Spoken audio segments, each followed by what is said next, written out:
If someone wants to get more hours in their day, right? They essentially want to clone themselves. There's only 24 hours in a day. What is the secret you found to success when it comes to adding hours in your day? Yeah, that's like the $1 billion question. It's a few points. It's obviously delegation. But after spending so much time and working with people to actually get them to actually delegate and asking them in the beginning what their resistance was, and then the same person at the end, okay, you're doing it now. What took you so long? What happened? What was the light bulb moment? It boils down to a few different points. The most important point I found is realize that you are right. No one's going to do it as good as you. Now, even though people say people are better than you in different parts, the way you want it, and that's why you have clients using you, it's true. If you delegate it to someone, they're going to make mistakes. It's not without a doubt. There's a fear of being replaced, right? The fear many times is that, hey, I have a client who loves me. If this client found out that every time I worked on his mortgage, the person who actually did it was this person Mhm. because I delegated it, then one day the client meets that person and says, hey, what do I have to pay the premium to hire for? That's the concept if everyone delegates. So there's a fear of being replaced. Mhm. Boss worker, client, that concept is doubled. You're not as valuable to the person on top. But if you really look at it the other way around, sometimes I tell people take a different perspective. Take the perspective you're the boss. When you decide who you want on your team to work with you, usually it's not the person who gets all the work done. It's the person who tells you, boss, I got it covered. Why do most CEOs make money? They Mhm. make the most money because they're basically turning to the board and telling the board, you don't have to worry. I'll get it covered. Most people work for a CEO, look up at the CEO and say, hey, why can't he making all the money? Why is my boss making the money? I do all the work. They're missing the point. Is that the boss's boss, bottom line, the company's working, bottom line, because your boss figured out how to get them comfortable and actually get you to do the work, right? Your boss hired you. That's what happened. So now let's break it down. If you can't get over that hurdle, that you think can be replaced at insecurity, you can't solve the problem. That's the only problem you can't solve. And what I tell people though, is if once you realize that not only you won't get replaced, but you could take on more responsibilities, more accountabilities. The Jewish word I tell people, I train all the bankers in this word. It says one word in the Jewish word that there's no word description in one word that describes it. It's called oil. OYL. Oil. It's like in EOS, corporate America, they call it accountability. Who's taking accountability? What's more than that? There's oil. Like I take the oil, I got it. It's like done. That's the value. The value is not doing the work. Once you realize that light bulb moment, then everything starts coming into place. Because even the client would find that this person in the back did it. But bottom line is, why don't something go sour on a deal? Things happen. Why don't something go sour on a project? Things happen. Who's the one person that can make it happen? You're doing construction in your house. Mhm. Who do you hire? General contractor. Someone says, why are you paying a general contractor 20 grand? I'll give you the best sub, the best. What happens if something goes sour? You stop blaming each other. You have that one general contractor. I don't care. The bottom line, this was a problem. That person has to take accountability for the whole project and make it work. There's no passing, no blaming people. So the way I tell people that once they're ready to do it, there's two ingredients. Ingredient number one is once you're ready, don't wait until your day is full. Most people wait. Oh, when I'm full, I'll fill my day. Mhm. No. Start delegating today.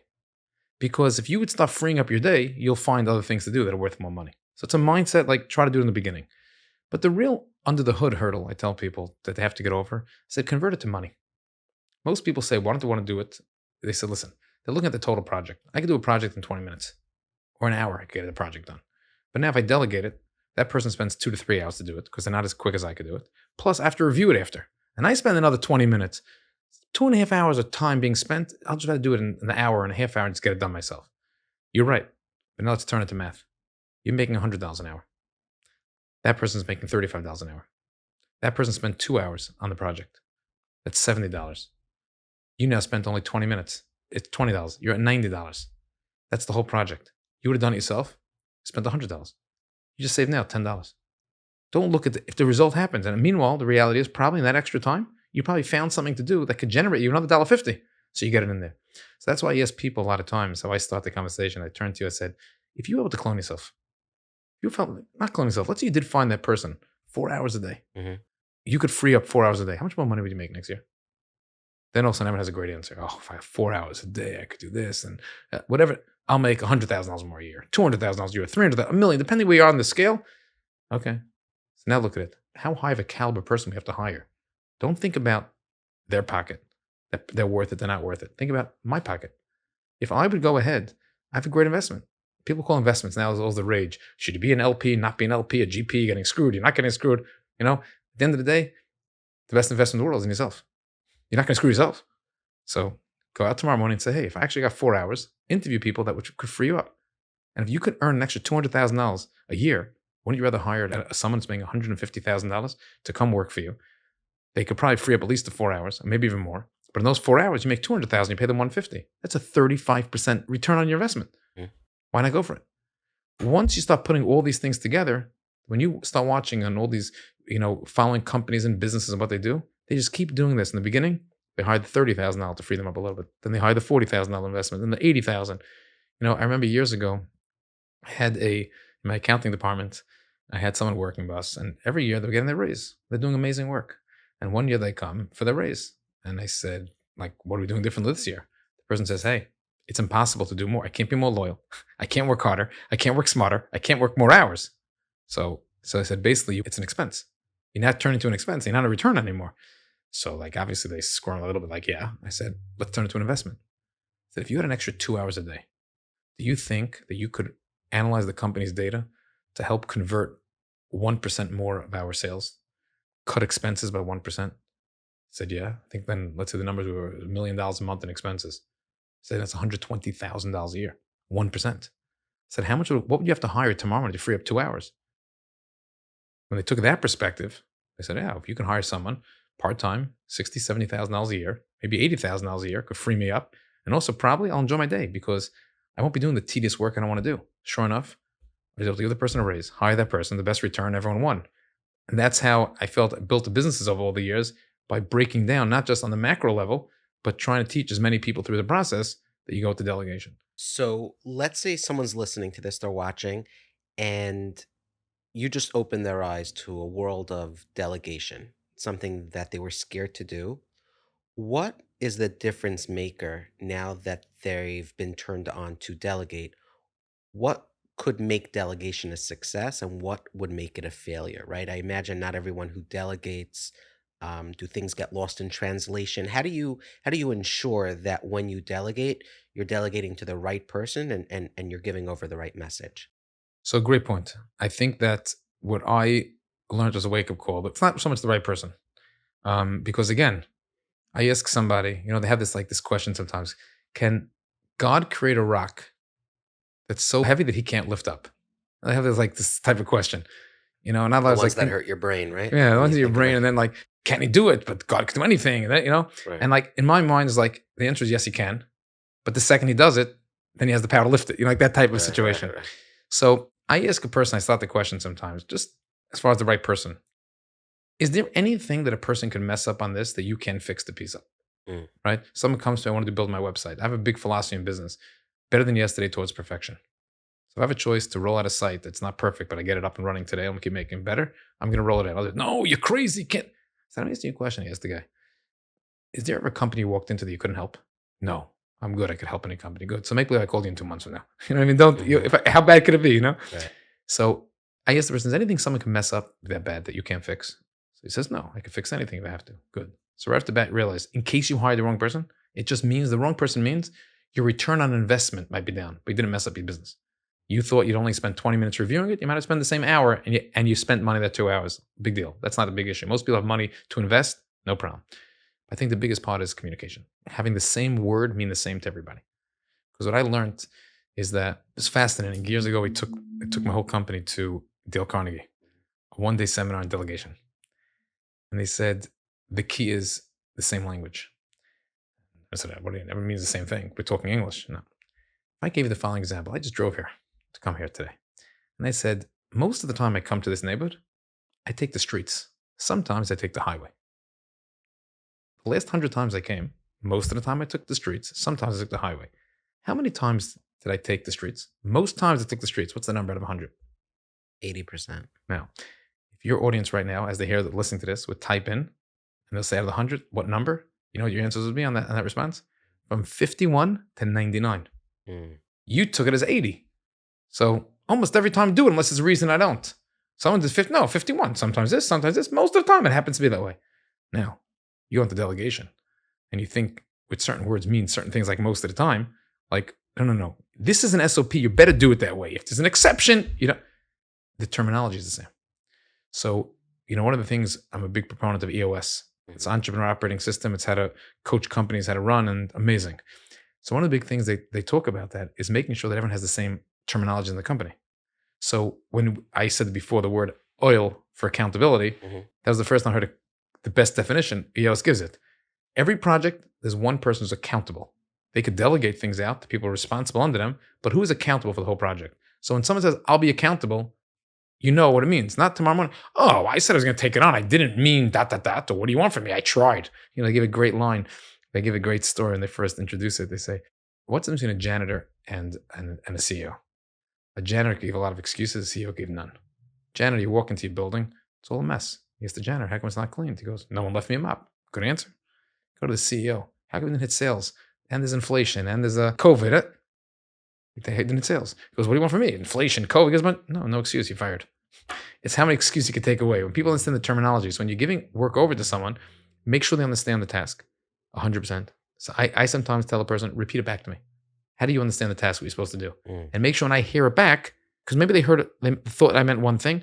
And if you focus a little bit more on the upfront of that, you prepare better upfront, the terminology, make sure you got it. That's most of it. So the 1-2 punches in the mindset is just realize it doesn't make sense to the person. That just might affect the return on investment. But it's really, most of the time, it's communication. And know it's going to be a mess that you're going into. They took the whole rage now is ChatGPT and everyone has all the different opinions of it. But the one factual part of the whole ChatGPT is that it makes mistakes. It's true. And it'll always make mistakes. But look at it as your assistant. So you start off, it gives you the beginning start. It does the work and you edit it, the document, whatever that you use it for. But it's going to save you a lot of time, be much better the first draft than you do by yourself. It's not perfect. So it makes mistakes. Before ChatGPT, it took me an hour to prepare this document. Now, it took me 20 minutes. You're right. Then I was 100% creative and no mistakes. I wrote it. Now, it was 2 minutes of creative, or 3 minutes creative, and 17 minutes of correcting the mistakes. Sure. Don't care about what you did. Bottom line is, I now have 40 extra minutes. And that 40 minutes, what can I do? And that's where you take the pros and cons of it. We'll be right back to this week's amazing episode. But first, our official real estate question of the week for Shmuel Shaiwitz of Approved Funding. If someone does not have money to buy a house, does it even make sense for them to look at this option? Should they just be renting forever? Are they out of options?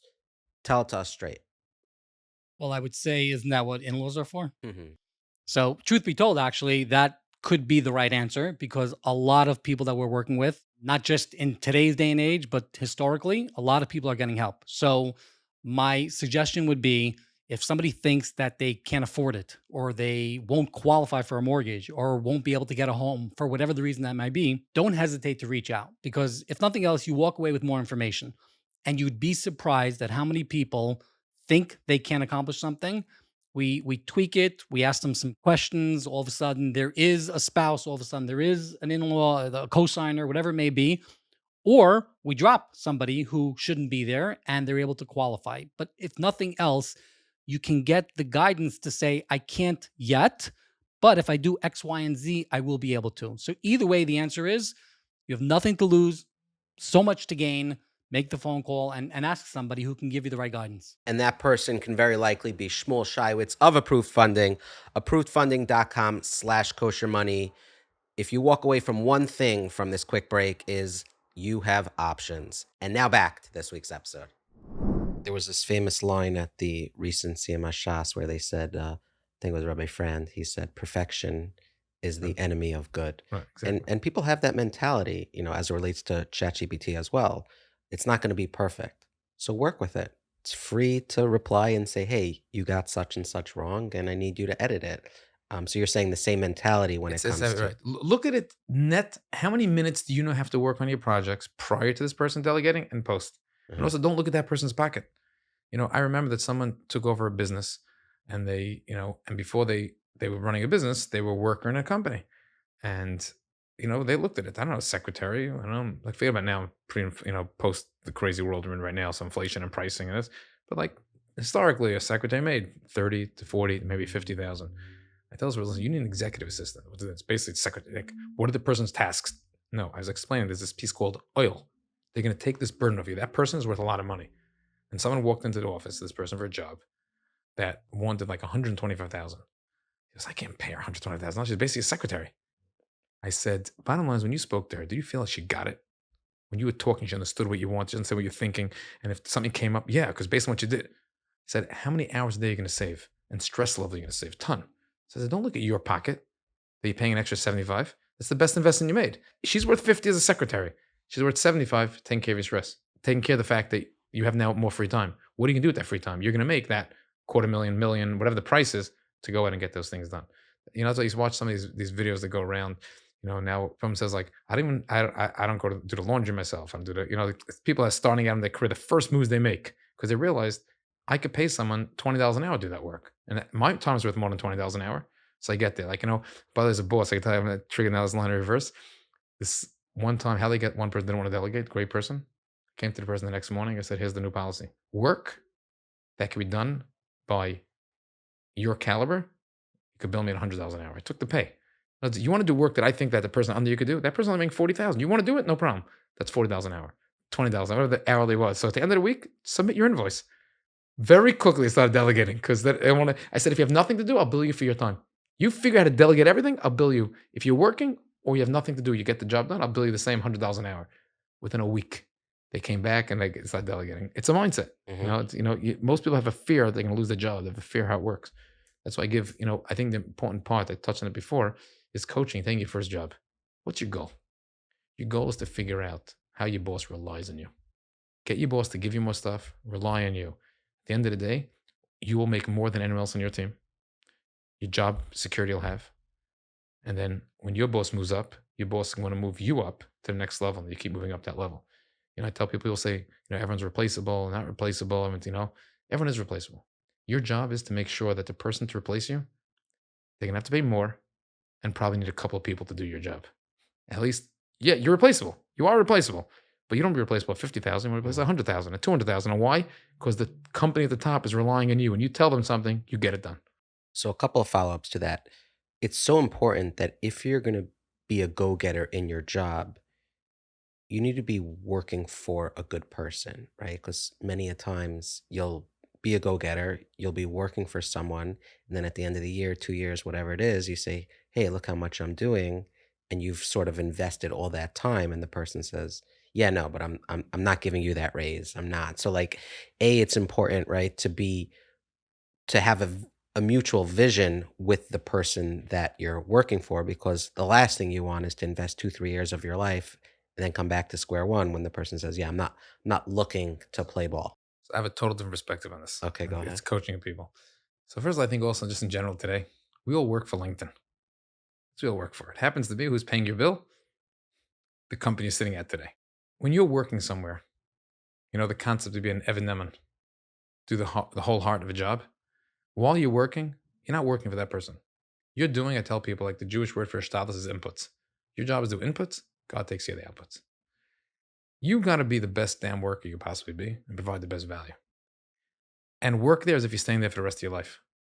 But the minute that boss crosses that line, where now sometimes, by the way, you could have this false expectation. You decided you're doing the work of 5 different people. Like I'll talk about how I have a formula how much a person's worth. Whether I get calls in banks and this from $50,000 people to multi-million.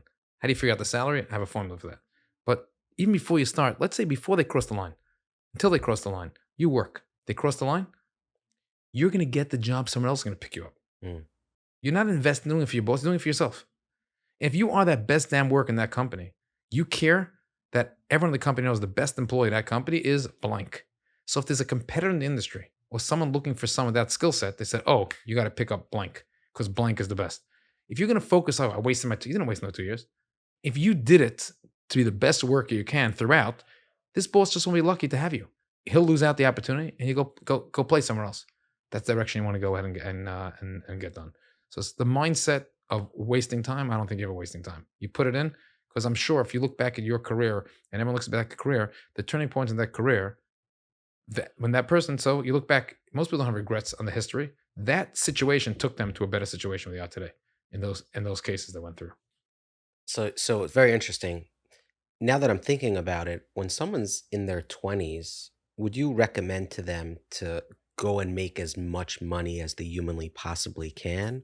Or no, you're building your resume, you're building your skill sets. I found personally that when I started doing jobs in the real world, I was learning skills that I didn't pick up in college. I was learning communication, writing. You're sort of thrown into it that now in my 30s, I'm tapping into those skills that I've honed from my early jobs. Had I been day one saying, hey, I'm going to go after every last dollar I possibly can, I don't know necessarily that I would have Why is it? sharpened my I'm skills. not sure. Why is it mutually exclusive? Right. You want to make the most you can, but by putting the effort in, always be a student of business, always Uh-huh. learning, and take that approach in life. Uh-huh. And for all you know, listen, you also have to realize we're sitting here doing a podcast, Right. and today it's not really called a podcast because you splice and dice it all different places. Right. This whole thing didn't exist 10 years ago, right? So it didn't exist 15 years ago. Maybe it did on some, but the way it works now and how it gets monetized and how it gets distributed didn't exist. So you couldn't have thought about this idea 10 years ago. It came into existence, and now new things are going to be created, like, with using all the technology with AI, how it edits things and how it works on things. And so I think someone coming to the 20s is the same thing. Another thing which I got crystallization until I took this up, I had a very, very high turnover back in my first company.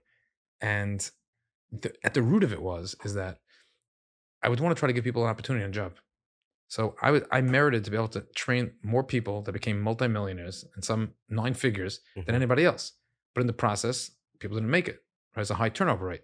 But I was always transparent with them. I told them up front. And I spent a lot of time analyzing it. And when I took on EOS several years ago, they explained to me the following concept. When someone takes a job, they have to have 3 criteria: get it, want it, and have the capacity, the capabilities to do it. Get it, do they understand the job? Want it, do they want it? And they're capable. When someone calls me now, so it used to be, you'd call and say, Ira, I have a great guy for you, great gal for you. Okay, I have a job for her tomorrow. Let it start working, we'll figure it out. Bad. I don't do that anymore. Now I do it. Start the phone call. I call the person up in the job. I said, what do you want to do? If the thing they describe is what I have, lottery, I have a job to you tomorrow. Wow. If it's not, I can't help you. The want has to be there. So anyone going into the job force, they have to want that. They have to want that thing. Someone who doesn't want, I did the band surgery like 10 years ago, more than 10 years ago today. And Can't tell by the way. yeah, Thank You look good. so I went to that year. It's called the Atlanta Club. It's they have a gym and tennis and all these things. And everyone was nervous. I was nervous. Yeah, they'd say if you lose weight too fast. I went every day for a year. Okay, 6 days a week. I had a trainer in the gym. Then I'm not athletic, so I took on tennis because at tennis you can still pay until your 80s. I'm not that great, but at least I can exercise there. The guy was telling me once, and I went there. Tennis instructor told me, he says, America would have the greatest tennis players if the parents that wanted their kid or the person that's sponsoring to be good wanted it at the same level. If they could match those two, doesn't happen because the rich parent that wants typically is telling his kids play tennis. Kids don't interest. He comes there late, leave early. He goes, you see that kid sitting over there? That kid comes there and he sits here, and when the kid whose father's paying for it leaves early, he takes the last 6 minutes of the training. When the guy comes late, he takes he goes, it has to be a want. If you want to play violin, you want it, you'll figure out how to do it. You don't want it. If you look at everything you accomplish in your life, it's really things you decide, I want that. And in spite of attitude, you made it happen. So you take the want when you're younger, and you might luck out. Some of the jobs might be successful. But the high turnover rate was the person really didn't want it. Like I said, everyone wants to make millions. How many people are willing to do the work it takes to get there? Mhm. You know what I mean? So they have to have the want for that item. That's why I meet certain people who then go into altruistic work. They go work for community affairs. You're crazy. You can make more money, but is that the goal? It reminds it of the story, the joke. This guy's sitting on the side of the river fishing, and this old man comes by. The old man sits down, fishes, catches a fish within 20 minutes, and starts leaving. The kid says, "Hey, where you going?" He goes, "Where am I going? I caught my fish." "But you're good." He goes, "Okay, so I could go back now in 20 minutes." He goes, "But why don't you stay here?" He goes, "What would I? And then what?" He goes, "You'll catch another fish, and then what? You catch more fish, and then what? You'll sell it, and then what? You can buy a boat, and then what? And then what? You could sell it, and then what? You can retire, and then what? You come to the river. I'm here now." You know what I mean? So sometimes you think about a perspective of life. In the 20s you think one way, in 30s a different way, in 40s a different way, and then a person is worth a blend of what it will cost the company to replace them and what they could earn somewhere else. So Let's break it down. you have a manager working for you. Right. And sometimes your manager says, I do the job with 19 different people. So you would pay this person this because of me and this, and therefore I'm worth $186,000, right? Bottom line is that manager quit. What would you do? You'd call up the local job placement place and say, hey, you need a manager. What would you have to pay? Let's say you'd have to pay $150. This manager has a job offer somewhere else. We'll pay him 150. Clear as day. It's worth 150. Let's say he can't get a job now. He get a job at 125. He's worth between 125 and 150. Sometimes reverse. Your company can't afford his talent. He's amazing, but you have a little grocery store. Big grocery store calls him. He could run it. They're willing to pay him 200,000. He's worth somewhere between those two numbers. Because you're right, can the grocery store pay him the 200,000? It's worth it, but usually it's between those two because it's usually an isolated like pulling because the new company. Going back what I said before, Mm-hmm. I said before that a person should work for his own resume. This is the example. He was the best freaking worker. His boss didn't want to pay him. Some other company came in and swooped him and said he's the best, and they won't for this. Sometimes the new company, they think they're buying this greatest thing in the world. Like I had a broker once left me for a different company, and the buyer of that broker thought, wow, they're getting whatever. They woke up 3 months later and realized, whoa, that broker was great because the broker had a whole system around them. You just pull them out. It doesn't really work the same way. Right? Sometimes that happens, but you work a blend between those two numbers. So when I would have a secretary or an office manager or a staff person walk into my office for a raise, this could be $25,000 employee to $1 million employee. I said, call up the local job place. They call up. They'd come at the proposal. Say, call up the local job place. And I told him, I have an amazing worker. Amazing, loyal, devoted. This is the job. What would it cost me to replace somebody? And what did they answer? And what do you think you get in the job market? Because why does someone leave? If they're not happy, they'll leave no matter what the money is. If they are happy, they just want to make sure the price right. I never had an issue. So it's no longer about me versus them. They say this story a lot of times that for me, it's like very good to do conflict resolution, is that try to make it like a third party situation.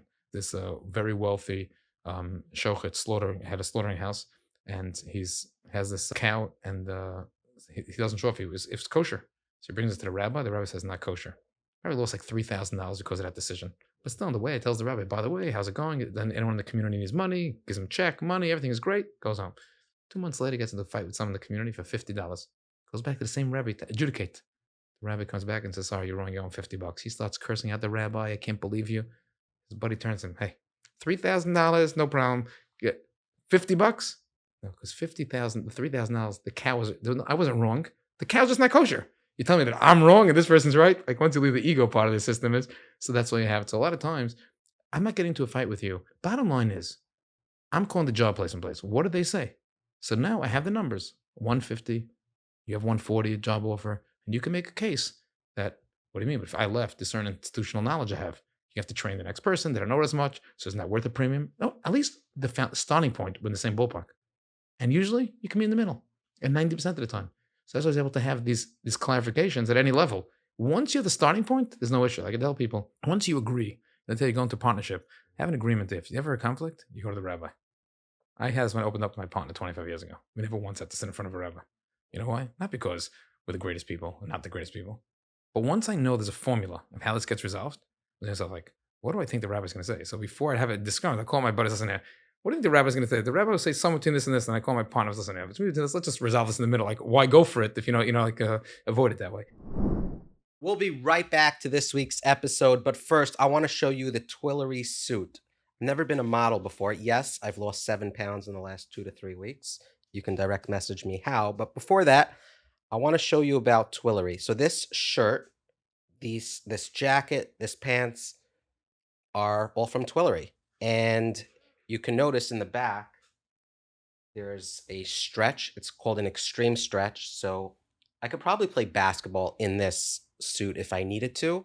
And get this, it's machine wash. So I'm not going to be sending this off to the cleaners. Every time you send a suit to the cleaners, start tracking how much you're spending, because when you're finished with the suit, you crumple it up, throw it in the laundry, and then it comes back. You're saving legitimate dollars if you're sending your suit to the cleaners weekly, bi-weekly. There's real money to be saved.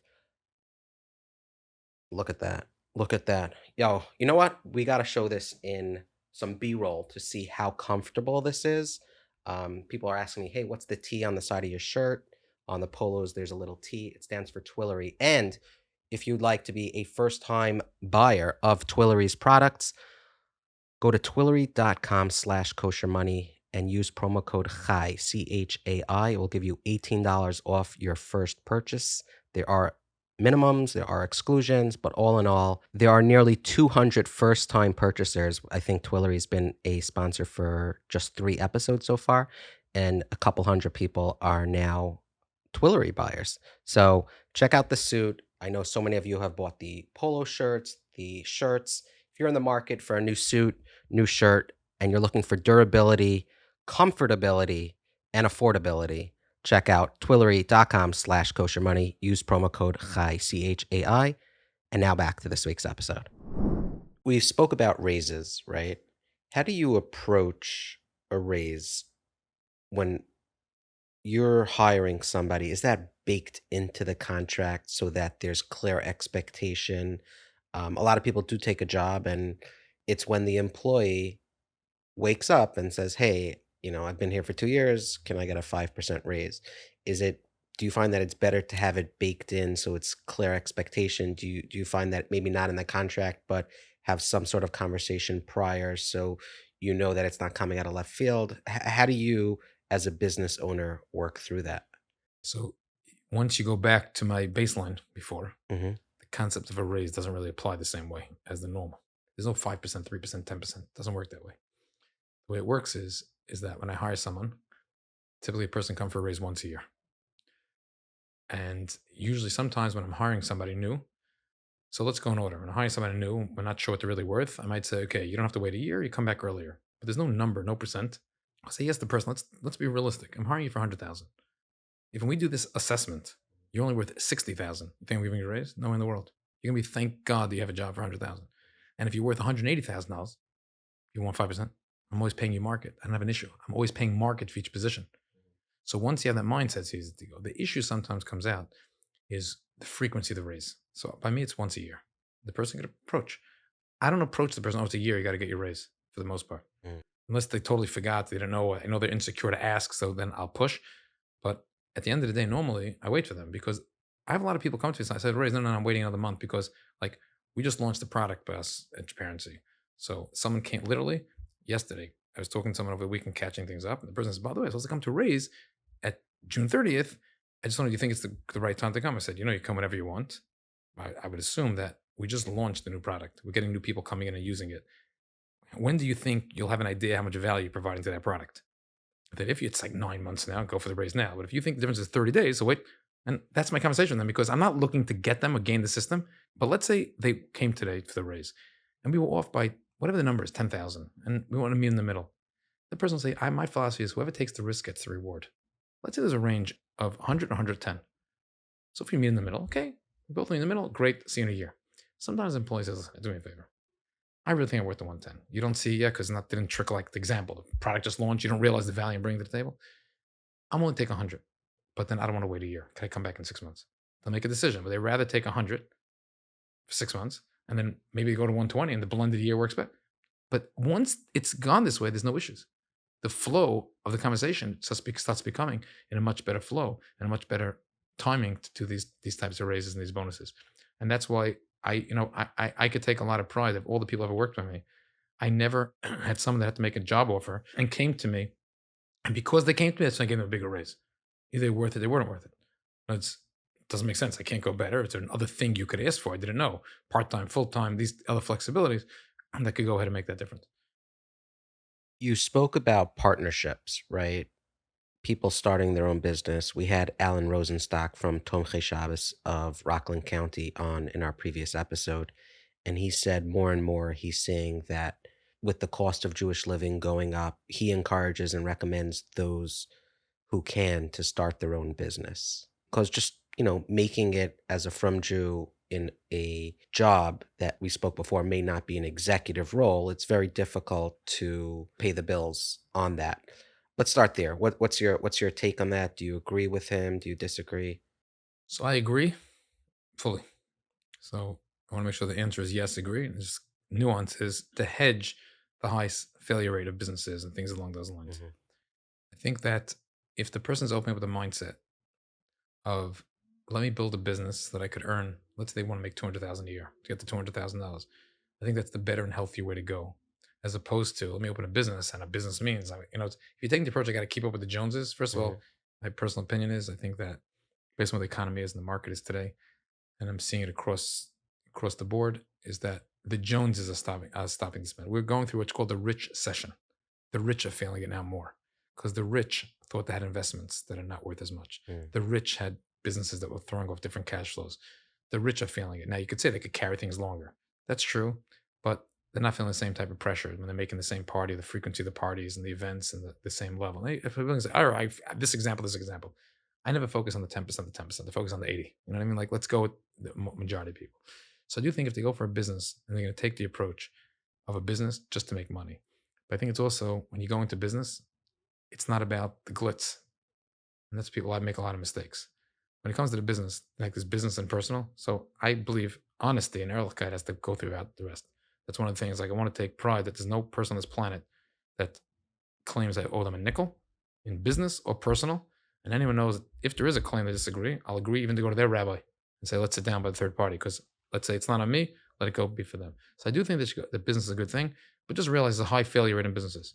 Now it goes back to my delegation. So the delegation concept over here is I do think that partners, if you can't afford to pay that employee, the way we described it, to really free you up so you could do the parts of the business that you're great at, then you should actually take in a partner. So partner's not a bad thing. I know people make jokes, partners are financing, partners are for Google, different things.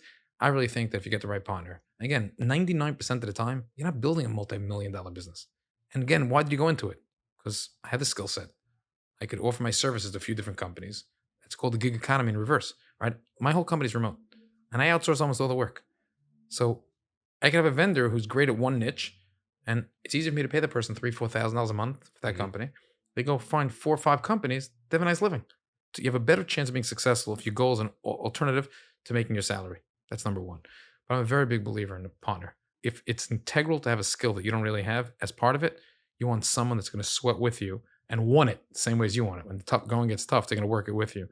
And the best way I describe it in the delegation and partnership more is, and I give it also a true appreciation for the Jewish concept, Eza Kenegdo, getting married, a husband and wife, that the common denominator, the tzad shav, is that both of them together could make everything happen. So, I guess when I was dating, they always make fun of the family this way. When I was dating my wife on the third date, I was in yeshiva then. I knew I wasn't going to be a long-term learner. And, my father started art school and he started 6 months after I was born. Like the joke is he took one look at me and said, oh my gosh, the next generation, I better start this, So I remember going with my wife. I told her, I said, listen, I have 2 choices. I could probably get a job at art school, get a salary, work for my father. If I need $1 to live, I'll make $1.05. I'll be off on Sundays. But you're never rich. Never, you have to get a gift, a shaitel, a new outfit, a thing, 3 Yom Tovim, and take 2 birthdays, 3 Yom Tovim, and a Hanukkah, and then that covers it, Or I said, my personality is, if it's up to you, I'd rather give it a shot, kill myself at some business. While I'm killing myself, you'll be poorer than every one of your friends, and I'll never be home, so it'll be worse. And you're raising the kid, But if it's successful, then you need to buy. I need to buy a pair of pants. You need to buy a shaitel. It's the same thing. Go buy that. That's the risk reward. And they were very tough years. And even after success, that's major setback. But the idea that Eza Kenegdo is that I couldn't have done that in the household if she didn't take care of the kids and want it. If she would have wanted also be out of the house, it'd been a problem. She'd rather be home all day. That was the other perk. She could be home, raise the kids, kiss them on the way out to school, kiss them on the way, come back home, take care of them. And with that, now all the kids are married. So she's able to go, she's a social worker now. She's able to go start a career for herself now. What's the root of a partner? What's really you're looking for? So again, there's nothing this guy, take him as a partner, a good partner. It's personal to you. The personal to you is as follows. When someone describes someone as being great, what does a great person mean? On a scale of 1 to 10, they're probably an 8. Amazing person is a 9. No one's perfect. There's no one at 10. But how do you get to that 8? Well, you really get into the 8 is you take all the skills and you rate them. They're a 6, 7, 8, 9, 10. Averages out, they're an 8. Who's a 9? Someone the same, 6 to 10. But one of the things they're a 12 at. So you throw a 12 in, bring the average up, it goes up to a 9. The only way to get perfect is the partner. If you take your weakest link, you're a 6, and you find someone who's a 12, and the thing you're a 12 at, they're a 6 at, and they respect the need for both of you, there's no end to the movie. That's how you could build a whole business that way. So where's the issue sometimes? You walk into a law firm. There's one lawyer's job is to do all the documents. One lawyer's job is to be the rainmaker. If they don't respect each other and know, I'm the nerdier guy and I can't go ahead and go bring the business, or I'm the rainmaker, thank God I could go out and party because I wouldn't want to sit there all day. And you're not going to respect the other person's role. Then you're going to say, oh, you got to party all day. I have to sit and do the work. I run the freaking business. I don't need you. I go tomorrow morning to somebody else and go to another law firm that appreciates it. If there's a conflict, if they respect each other's value, there's no end. So I could be in a business with someone for 25 years and have no arguments with them ever. It's because at the end of the day, the stuff that they want to do, can I do it? Yeah, but at a 6. And I'll be miserable spending an hour doing it. They love doing that, and the vice versa. And I respect that they're needed there what to do, and vice versa. The issue comes, by the way, which you didn't talk about here, is second generation. Why do so many fights in second generation come into a business? The issue is because when the second generation comes in, think about if you have kids, or if you're young, think about your siblings to your parents. All your siblings are identical? No, same set of parents, different personalities. Some of you are more like your father, some of you are more like your mother. Why do kids fight with their parents sometimes? Because they see within them the part that they know bothers them about them. That's really the whole root of it. So I tell people is that if I went into business with someone and my strength was I'm doing the sales and that person's strength is they're doing the follow through. And then I bring my kid into the business who's amazing at follow through and wants to benefit off my sales. So then that kid comes to the father and says, Dad, why are you giving away half your business to that other person? You bring it in, I could close. Starts becoming a friction. Same thing the other way around. A business already successful, doesn't need new origination, it's running. Who's killing themselves all day long now? The one who's an operations guy. If he doesn't respect where things started from, that's what issues come. But at the root, that's why if you're starting at a business, that's why when we opened up the business, I went into business day one with my partner. It was very simple. He had the skills, this thing, we went through. We agreed to, as far as there's 2 parts of it. There's ownership of the business and there's employment. The ownership of the business, we split the business a certain way. But if I felt that I could bring certain things better to the business, he felt he could bring certain things, just like I have employees. Let's go to a compensation expert. This year, I'm working like a dog. I'm worth $1. He's not working like a dog this year. He's worth 50 cents. Next year, he switches it. I want to quasi-retire. My equity doesn't change. But the amount each year, the management, how much would I pay a manager to run that company? So you set up the business that way. And then we put a line in there. You ever have an argument, we go to a rabbi? Mm-hmm. I had one line there, what we call good or yagud. I buy you, you buy me. So at any time, I could walk over to him and say, listen, here. Bottom line is you own 50% of the company. The company's worth $1 million, in my opinion. He has $500,000 in goodbye. He could either accept it or he could flip it back at me and say, no. You think it's worth $1 million? Here's you take 500,000 and I take over the business. Mm-hmm. Once you have these 2 metrics, no big contracts and whatever, there's no room, there's no room for fighting after that. It's very simple. If you have an issue, go in front of the rabbi. And if we want to just at any point just buy each other out, we have an easy way. There's no argument. Mm-hmm. It's like, I can't believe after all these years you did this. No, we have a simple agreement. The company's worth how much right now? And after all these years, I think I could go on my own. You want to buy it? I buy it. I have a system built that way. It's a big mistake when businesses start out and they don't have even this small agreement. 1,000%. Just have the bylaws. Right. Listen, as Jews, we learned getting before Kedushin. You learn that the tractate in the Talmud talks about divorce before it talks about marriage. Like, have the breakage first. Once you have that clear, it makes everything else much clearer. Because a lot of times, I don't want to bring up that topic because we never spoke about it, how it's supposed to work. But once, if you had it clear from before, then you have at least a framework to work things out down the line. We'll be right back to this week's episode, but first, a message from Kolel Chabad. So many of you have donated to the needy in Israel, across Israel, north, south, east, and west. People are in need of food, shelter, clothing. Now we're recording this in the summer months. They have camps available for people that need to send their children off to camp and they just don't have the funds for it. So you can actually sponsor someone's camp who cannot afford it themselves. Food for the summer, air conditioning. There's so much that they're doing. Highly, highly recommend going to kolelchabad.org/koshermoney. That landing page will change from time to time. So if you happen to be listening to this in the winter, you might see what's needed in the winter. If you're listening to this in the summer, you'll see what's needed in the summer months. They are very hands-on. I'm excited to actually be visiting Kolel Chabad's headquarters in Israel this September 2023. If you're listening to this in 2025, I went already, God willing. So looking forward to that. Looking forward to seeing the team there. They're really all across Israel, helping Israel's neediest. So if you have $5, $12, $1,800, $18 million, you speak to the Kol Chabad team and they will put it to good use. Thank you so much from the bottom of our hearts. And now back to this week's episode. Let's talk about data in a business. Tell me the Pashkis story and how you look at numbers and why that's so important for feedback. The Pashkis story in data is more about that was just marketing. Like when the first sales, marketing, business advice my dad ever gave me is that spend more on marketing than on product. You want to build the best product. Like if you look at the Art School product, there's nothing you could say about that Gemara that you would do differently if you were in charge. Because if there was and he heard it, he would have done it. Mm. Like when I opened up my own business today, every time I said, okay, I'm building this product. Is there anything in this product that I could build better? I don't know of a single thing. The features, the functionality, the brokerage, whatever I do, can I do it for cheaper? No. So to me, God runs the world, can make anything happen. But I went into this business following the data points that I don't know of a better way. If this is what I could get it done, there's least room for competition. Because why would someone come into my space and they can't do it cheaper? And if it's the same price, what do you offer better? Like you have to offer something in a business.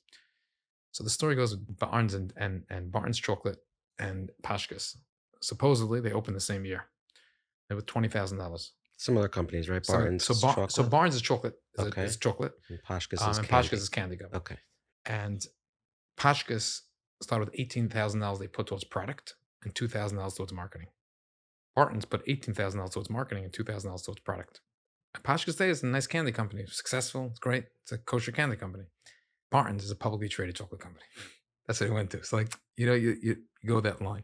So that's what's really of a mindset, like how you allocate, where do you put it to? And there's big debates all over how to do this. And today, even listen, marketing is everything, right? So different forms today. It used to be you just go to PPC, and now there's Google AdWords, and instead of Google AdWords, you could sponsor podcasts like this, or you could go on YouTube, a bunch of different methods to get things done. The conventional way is not the same exact way to get things done. But what I operate data is that it's all about the data analytics, and it's all about conversion rate, and it's figuring out the top of the funnel. How many people have to come onto my website and that I know that a certain percent will love it and use it often, and a certain percent of them will then be willing to pay for certain features I'm offering, and a certain percent of them. And once ultimately you figure that out, top of funnel, so as everyone knows this basic concept, is that you put all your money in the top of funnel. So if I learn after a while that, hey, for every 100 people that come, I make a $120 sale, I'm willing to spend up to $110 to convert that 120. That's the concept. But I'm not coming from a different perspective, just in the day-to-day running of my business. The day-to-day running of my business, I set up my business where, going back in the mortgage end of it, about, I don't know, it must have been over 10 years ago. This was the biggest turning point for me in how to run a company. When everyone says mortgage business is just, it's all about people, and it can't be automated, it can't be this, it can't be that, broken down. One day, we were doing approximately at Eastern, I think the number was 400, use it for purpose of conversation, illustration purposes. We bring in 400 new deals a month to quote out, and we were winning the assignment of 80. But the other people say they're staying where they are, they're going to the broker, they're going to the bank direct, they're not buying the building. We're converting 20%. Okay. I wanted to go type 100 deals a month. So logic is bring 500 deals, 20% of 500 is 100, and that should get you business. So I ran to the accounting department. How many people do we need to hire? Oh, the average person brings in 10 a week, 10 a month. So you have to hire 10 people. You need a manager, you need a secretary. Gave the whole process, the whole cost. Let's say the cost was $30,000 a month, just for argument's sake. Here, it's about to go forward. Thank God, this is the trajectory changed my whole life. The way I was loved your parents, as I kept taking this thing to the next level, I said, let me see the breakdown of those 400 by person. Okay, one person in the company brought in 40 a month. And they were converting this percent of it, one person bringing it. And I sorted by percent. I don't care how many they brought in. What was the best conversion rate? The best conversion rate was like 41%, something like that. The worst conversion rate was like 2%. So it was crazy. Same company, same set of parents, same company, whatever you could say good or bad about my company. You have this many people working in the same company. And if it shouldn't be that a few people are in 30s, 40s, and people under 10%, doesn't make any sense. So I started asking them questions, and a big part of us is learning how to ask questions to get the right answers. Like people go for shidduch things, that for matchmaking questions. How do you ask the right questions? That's what my forte is on that, because I'm trained in this business. I was trained my whole life. I only make money when I close, so I have to learn how to ask the questions. I know it's not going to close. That's the only thing I have. That's the only edge I have over people. That I learned. Everyone else makes money up front. Yeah, pay my product and go. I learned the other way around. So I learned how to avoid it. So what happened is I go through it. I started asking the questions, and I realized some people pre-qual their questions better. So they don't bring in garbage. Other people bring in every deal the client's willing to send them. That was one thing, salesmanship. But I came to the common denominator. The common denominator was that the person had a better handle of numbers, math, real estate numbers, like they had a higher conversion rate. They just got the business better. So they were able to convince people and work things about the business. So I called up the job placement place in Lakewood. And I said, I need to hire the best numbers person you have. The best. I don't care about it. I just get the best. The person like stuttering on the other side of the phone. I said, what's the problem? He goes, I have a person with certain, I have the best person, but, and I don't care. You sure? Let me tell you something. I'm telling you, he's not that social. It's tough to talk to him. I said, I don't care. I'll hire him. Okay. And I said, but I need now someone half human, half machine. I need someone that could relate to that person and relate to my brokers. He goes, I have someone else also, but they each were holding their career at $5,000 a month then, 60,000. So instead of spending 30,000, spend 10,000. Plus, also an interesting thing I learned in this whole dynamic here is that the best people are driven to be number one, or at a minimum, the top few. You know what I mean? So when I went over to someone we thought in the company was the best broker, I said, by the way, you should know your conversion rate is not the top. Let me tell you something. That person wanted to figure it out. They helped me get the research because they couldn't live with the fact that they weren't number one in every single category. So I ended up hiring these two guys. In the first month, we went from 400 new deals down to 320. We basically, like I said, it's pre-qualified better. They looked at the deal wasn't making sense, and that's going to bring in garbage. So, and we maintained the same 80. So our conversion rate really went up, but not really. It was fake, if you look at it that way.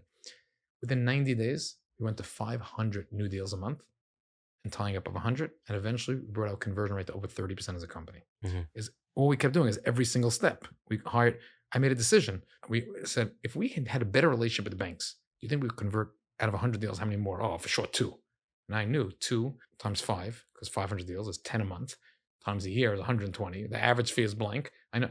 I went out tomorrow and I think delegation concept in reverse. I said, I hired the most personable person under the sun who could get anyone to talk to them and love them and go to sports games and build relationships. Listen, you don't have to bring the business. You don't have to close the business. Your job is to become best friends with all the bankers, know what they're lending. And when we have the deal, bring them to me and I'll close the deal. And I said, you're willing to pay me that kind of money for that? And spend me on flights and tickets and all day long? Because that person wanted to make a few $100,000, but as a company make $1 million. So it kept getting a return.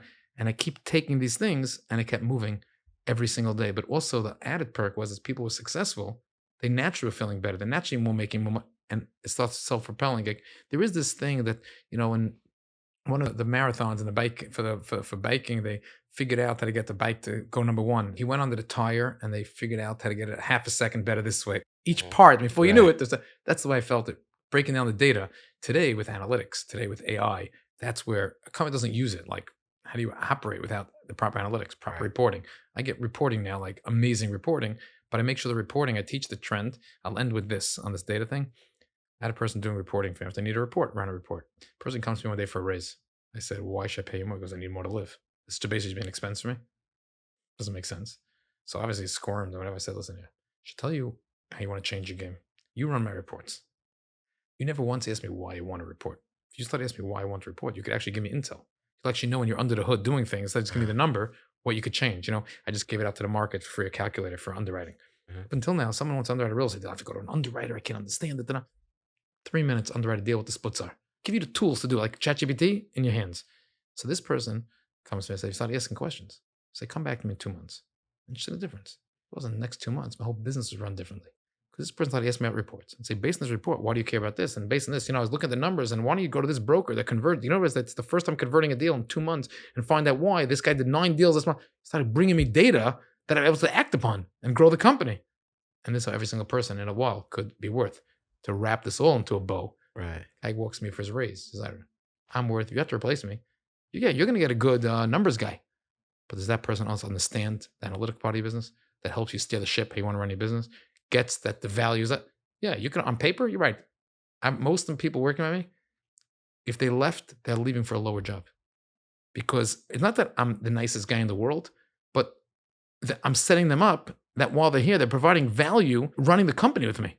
So if they left on paper, what are you? I'm there's a guy he worked for AT&T, a tax in-house. He came with an idea for AT&T to save him $1 billion in taxes. You know what he got? A $50,000 bonus. Some people say, crazy, a nerve. Why is it a nerve? The reason why he was earning $1 million a year salary is because he was capable of coming with that idea. If he would have been working for me, he wouldn't have saved me $1 billion. The smart people look at it that way. The other people look at it when it's true. If I would have called AT&T, listen here, I have this idea, I could save you $1 billion. Would you give me 200 million? Of course, I signed the dotted line. If that's business, if there's a relationship, you're a worker, you're not a part. That's how it goes in there. Beautiful. Wow.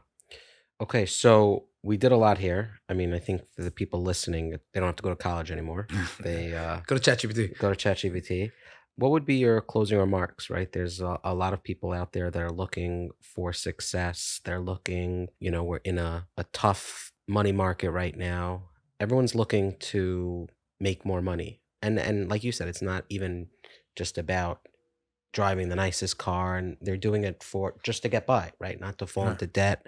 What would be your closing remarks? What would be your message to those people to leave them with that, hope? And before we get there, if someone did want to reach out to you just to, So to reach yeah, out what's to the me is best that way? I give my cell phone. I have one number, one cell phone. This is it. Okay, wow. 917-597-2197. Best is the WhatsApp or text. I'll respond to, You I'll might see everything.